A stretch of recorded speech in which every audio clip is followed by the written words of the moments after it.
Hey, man, I'm back. I'm rejuvenated. We refocused, and I'm more motivated than ever.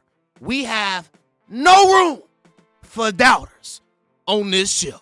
Ladies and gentlemen, welcome back to Attack on Cowboys, and we are here with our mid-season report card, and we're going to be grading the offense, the defense, the special teams, the coaching, and we're going to throw in another section there for the front office, for the overall grade for the Cowboys at the midpoint of the 2025 season, y'all. And I'm going to tell y'all like this, bro. If you ain't figured it out yet, it's a real YN party, and you cannot get in, especially if your ass is doubting our squad. How about them Cowboys DC4L, bro? Straight up. I no longer give no damns about all y'all reasons why y'all no longer can root for this team. If it's that hard for you, end it.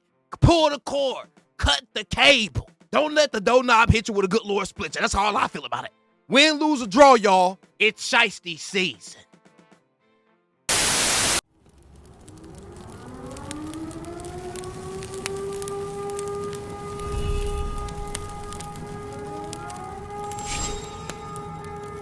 Man, shut your up. Now, nobody ever said you can't be ass while wearing a shiesty, though, because there's been a large portion of this team that's been straight ass cheeks. Cherokee, the ass. But, y'all, I know I've been gone for a minute. This is the biggest break I've taken. I'm going to go ahead and address it because I already know y'all, hey, yo, see where the hell you been. If you didn't watch my last video, you didn't see my pinned comment. You probably didn't know what was going on. I had to take a break, y'all. Because I'm going to be honest, bro. Before I get to these, I know y'all like, man, get to the grades. Y'all don't care about them grades that damn much. Y'all really want to hear an update on where I've been and how I'm feeling this stuff. So I'm going to give you all that update before we get into some grades, bro. Bro, I wouldn't have felt right just on my spirit, just how I felt. It was such an eerie feeling. I felt bad. Y'all know what I'm talking about. Marshawn Nealon's passing. It wouldn't have even felt right for me. I didn't have it in my heart to get up here and try to welcome back to Attack on Cowboys the day after that happened, bro. The day after that happened, I had to process that. I had to take some time to spend some time with my loved ones, like dead ass. Went to a cabin getaway with my wife, bro, and had to spend some time with my loved ones. And I really just had to kind of disconnect, reevaluate, like, why am I doing this? Make sure that everything that I'm doing is consistent with the purpose, bro. And make sure that, man, no matter what is going on, no matter the result, bruh, always lead with the lesson that you want to teach. Most importantly, bruh, and that's, man, if you can't control it, ain't no reason to be stressing about this stuff and be getting all bent out of shape and having to feel like you need to tell everybody all the reasons why you ain't got to be no Cowboys fan anymore. We don't give a damn, bruh. Your feelings hurt. We get it. You can't take the heat. Get your ass up out the kitchen. We get it, bro. But at the end of the day, there's plenty of reasons to be excited about this team, even though this season has not necessarily gone exactly how we would want it to go. Man, there's plenty of reasons to be excited about this Cowboys team and just the foreseeable future, and specifically 2026 season. I'm saying this right now. Book it. I'm saying this right now. 2026, we are not only going to be making some noise, I'm not even going to be that vague with it, bro. NFC Championship game at minimum. That's how excited I am about how this team has been lined up now. And that's going to lead us off with the first grade I'm going to give. I want to start with a little bit of controversy. I want to piss some people off real quick. And we going to start with the front office. And what has the front office done? I'm just going to put FO right here. I'm going to put FO right here. What has the front office done this season in 2025? Not 30 years ago. Not when some of y'all old crusty asses still had working semen in y'all sacks. No, we talking about 2025 going into the year 2026. The front office has given this team George Pickens. The front office has given this team Solomon Thomas, who has been probably one of our most consistent defensive tackles outside of Kenny Clark, who was in the Micah Parsons trade, which freed up a ton of salary cap space, which we're going to get on ESPN ass too about putting that fraudulent ass report or information or segment out about the salary cap of the Cowboys during a bye week. Y'all main statistician guy must have been on a bye week too for y'all to put that goofy stuff out there, bro. Wrong. But a ton of salary cap. George Pickens, Kenny Clark, Now, Quinnen Williams, Solomon Thomas. They put together a linebacker room that many of us thought before the season started, let's keep it a buck with ourselves, me included. I was wrong on this. Many of us thought the linebacker room was going to be one of the best we've seen in a long time. That was a miss, but they did put the pieces in place that had us excited, and it wasn't just blind excitement. It really had some interesting pieces, and I would think more talented guys than we've had in that linebacker room in a very long time. It just, for some reason, is not clicking or has not clicked with some of those guys. Kenneth Murray, Jack Sanborn. Jack Sanborn. I almost forgot bro's name. He got put on IR and got put into the recesses of my memory. I don't even remember him anymore. But the front office has been cooking. And if you look at the offense, to me, is complete. The offense is complete. You just need to maybe replace right tackle at Terrence Steele or something like that. But beyond that, the offense is complete with what you put together. You signed GP, and you've done an A+ job. In my opinion, the defense does leave a lot to be desired. But we have to keep in mind, they fixed the defensive line. Now the Cowboys look to have one of the strongest defensive lines in the league. They re-signed a ton of their own guys, which is something that a lot of us have been wanting them to do. They signed guys early. A lot of us have been wanting them to do. So I'm not going to knock them for doing stuff that the majority of fans, I know a lot of us smart fans over here were like, hell no, don't sign everybody early. But majority of the fan base wanted them to do certain things. The front office did it. So you got to give them plus marks for that.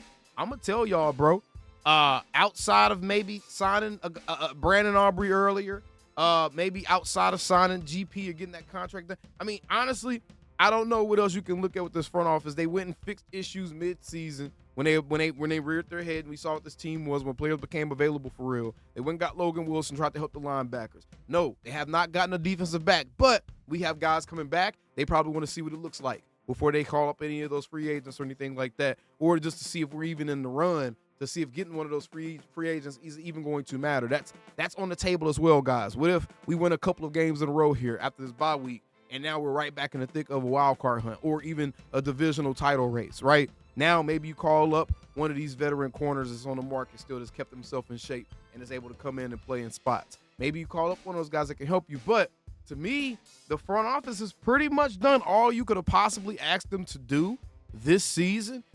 Maybe you wanted them to be a little bit more aggressive at certain places on the defense, but honestly, I think that at that point, you're just being too much of a critic because beggars can't be choosers, and we've been begging for this front office to be much more active than what it's been in recent memory, and it has been. So I'm going to give the front office an A, and I'm not going to feel bad about it. I'm going to stand on that A. Y'all can kiss my A if y'all got an issue with that A. That's all I got to say, all right? A. Front office, Jerry, Steven, y'all got an A, bruh. Now, to keep the positivity going before we get to some negative stuff, bruh. To keep the positivity going, offense. The offense, I'm actually going to give a B+. I know a lot of you guys are probably like, what? I know LC was going to give them an A. No. Offense gets a B+. I do think the offense has underperformed in spots, and I think that some of the players have had too many self-inflicted wounds, too many penalties that could be avoided, and I think the offensive players themselves and just how the offense has performed at times is not an A offense to me right now. There's still a lot of kinks to figure out, but it's a very, very promising high-ceiling offense to the tune of an offense that's fourth in the NFL still. Even after a couple of weeks of struggling, they're still fourth in the NFL in scoring. 29.2 points per game, almost 30 points per game with that offense. So we can't be overly critical, but I'm going to say B+ just based off the production of Dak. The run game looks a lot better than it has in recent memory. The offensive line, they've had growing pains, but you see the foundation there. You see the foundation set. I think the coaching staff, which we're going to talk about in a second, I think the coaching staff has done a really good job with the personnel. George Pickens and Dak Prescott have meshed very, very well. I think the offense is definitely looking at like a B+ type of range for me, honestly.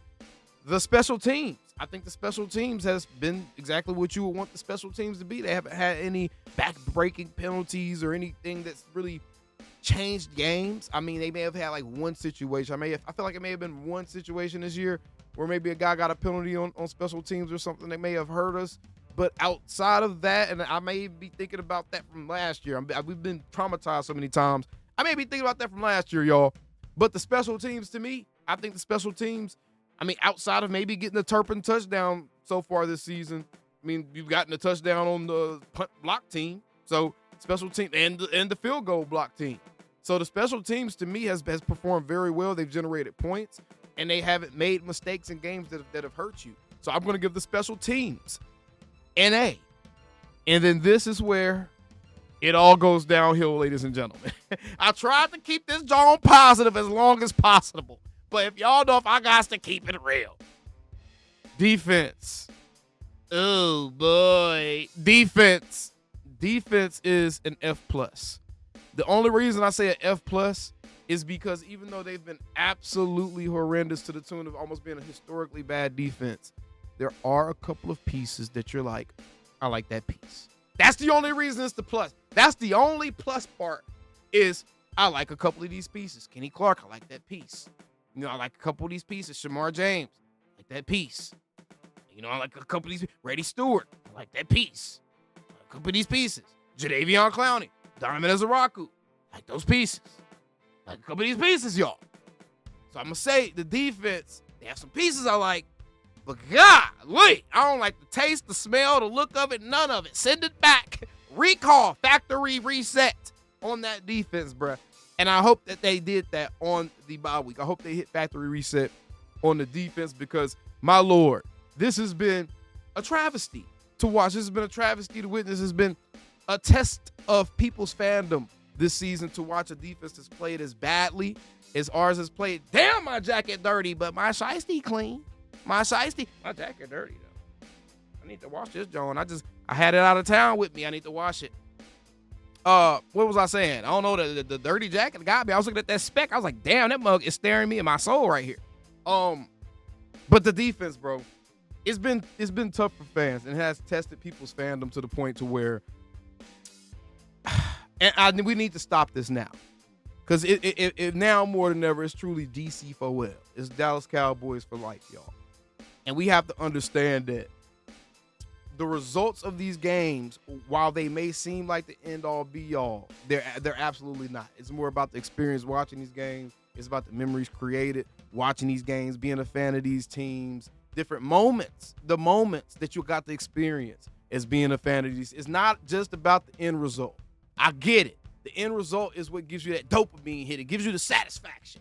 But the essence of watching sports is not about trying to hit a parlay or, the essence of watching sports is about the moments that's created, brother, memories created within the sport itself. And that's why you have to really bring that human element back to watching sports to really enjoy being a fan again. And I'm going to continue to preach that, man. And for those of y'all that have issues, why are you trying to tell people not to be a fan? Because it's my channel, and I can do that on my channel. So shut your bitch ass up. That's the first one since I've been back. Oh, it felt good. Shut your bitch ass up. Second. Felt good. Felt gooder. Real talk. It's my channel. I'm going to tell y'all what the hell I want to tell y'all. Get the message I want to tell y'all. I'm going to say it how I want to say it. I'm going to say it as loud as I want to say it, whatever volume I want to say it. If you got a problem with it, I ain't forcing your ugly ass to watch.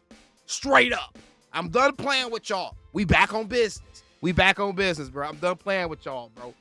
I am rejuvenated. I am recharged, and I am all about my Cowboys. More than ever, bro. More than ever. All about my Cowboys. But the defense is F+. We ain't gotta dwell on that too long. I want this video to be 30 minutes. Coaching. The coaching. It started off looking decent, especially on the offensive side. The offense was balancing out the defense a little bit as far as the coaching. It was like, okay, the offense is so great that the defense is so bad that you're in the middle with how the coaches are performing.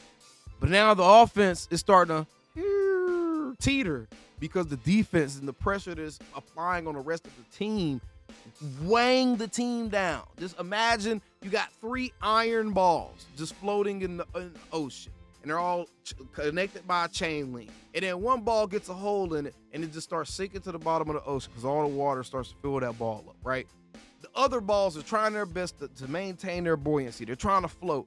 But every now and then, that weight, and when a wave hit, the weight will make another part of the team make another ball submerge under that water. And that's what the defense has done. It started to make the offense submerge.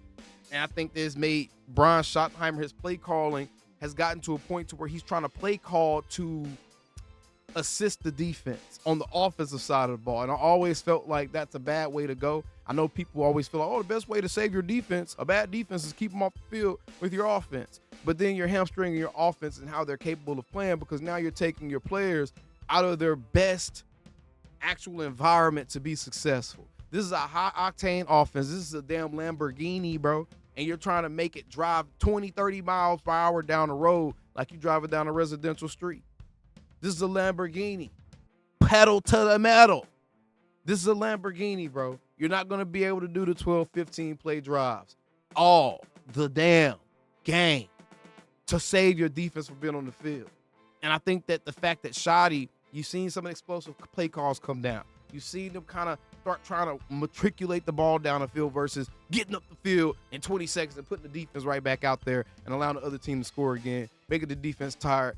Damn sure making it to where they have no chance to put up a fight, but that's forcing the offense to be too perfect. And I think that's been an oversight with the coaching and how they have approached the issues with the defense. But I do applaud them for trying to figure out what's going on, but I see the symptoms of what it's created. And I don't like that. And I think that Shoddy has had some issues with play calling. I think that the last 3 or 4 weeks specifically, the offense has started to kind of look a little stagnant. And I think that he's had some questionable play calls in different spots. Specifically the last 2 weeks, though. I think he's had some questionable play calls. We don't have to talk about the defensive side of the ball. We know how we feel about. Half of y'all wish that y'all didn't even have to think about the defensive side of the ball's coaching staff because y'all didn't want their ass here anymore. So we ain't got to talk about that because y'all know that's a straight up F on that side of the ball. But I do think the offensive side of the ball with the O-line coaches and Shoddy and all those guys, I'm thinking like a C+. If you're giving the offense a B+, I'm giving the players more so a B+. I think the coaching staff, I would probably give a B on the offensive side of the ball, maybe B- even. And then the defensive side of F. Special teams coaching staff, obviously they've been doing a good job, so it will be an A as well along with their group. So I would probably put the coaching staff, their grade for me right now at the midway season point, I would have to say is a C-. And it's only below average, slightly below average because of how bad the defense has been. I think the defense was a little bit better. We all would feel really good about the direction of this team as a whole, and we will be excited to see how everything develops. But right now, with what we've seen from the defense, no one wants to see the damn defense develop into anything but a turd in the toilet so we can flush it away because it's been that bad. It's been stinky poo-poo, right? But that gives us a B+ on offense, an F+ on defense, an A on special teams, C- on coaching, and an A on the front office. I think that would probably give us, looking at like, let me see, you probably got an A still after the B+ and the AA, so probably still looking at an A after that. Then you give the C- in there, thinking that's probably going to drop you down to like a B range when you add that C-, and you put the F+ in there, and that's probably dropping us down to like a C-. C- overall type of grade. C- overall grade for the season. To me, the front office, the special teams has probably been the best part of the season overall so far. The offense is a very close second to the special teams. But like I said, the offense has had a couple of lulls throughout the season that's cost us. It's been costly. But either way, let me know your midseason grades for the Dallas Cowboys, man. And yes, coming soon. I'll see y'all on the next one. And how about them cow? Calling me, texting me, paging me, asking me, am I still them boys? Y'all usually check on me. Listen. I'm still them boys. Hey! Woo! Hey! I'm still them boys.